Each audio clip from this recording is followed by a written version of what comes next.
Real-time real estate segment brought to you by rsrmoney.com, rsrmoney.com.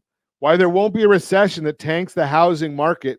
And I think in this one, I think we had a lot of graphs to help us discuss this.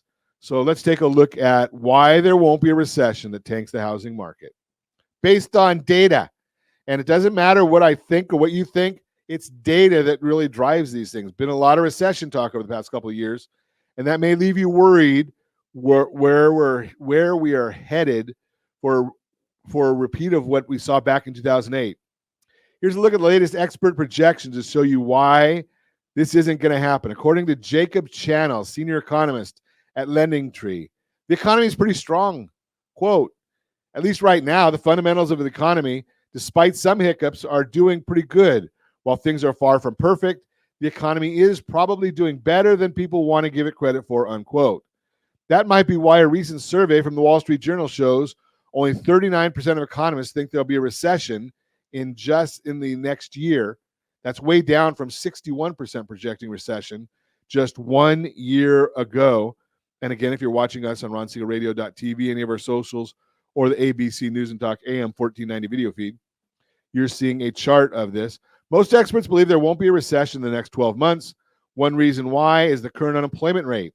Let's compare where we are now with historical data from Macro Trends, the Bureau of Labor Statistics, and Trading Economics. When we do, it's clear the unemployment rate today is still very low. And again, we got another graph. 2008 financial crisis, we had an 8.3% unemployment. 75-year average, 5.7.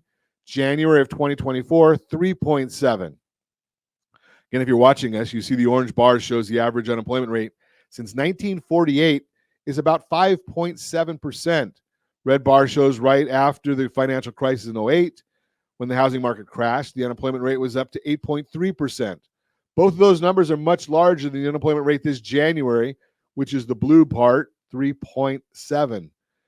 But will unemployment rate go up? To answer that, look at the graph again. It shows data from the same Wall Street Journal survey to show what the experts are projecting for unemployment over the next 3 years compared to the long-term average.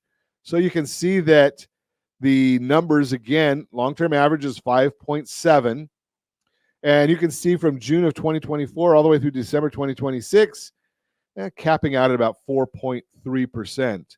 Economists don't expect the unemployment rate to even come close to the long-term average over the next 3 years, much less the 8.3% we saw when the market last crashed.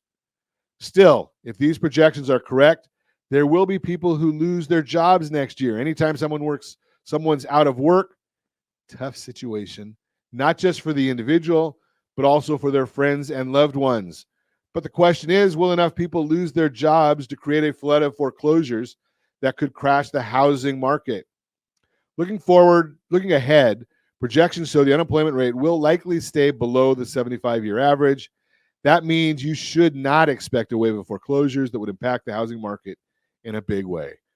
Bottom line, experts now think we will not have a recession in the next year. They also don't expect a big jump in unemployment rate.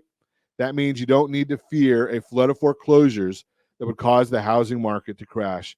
That is the real-time real estate segment brought to you by rsrmoney.com, rsrmoney.com.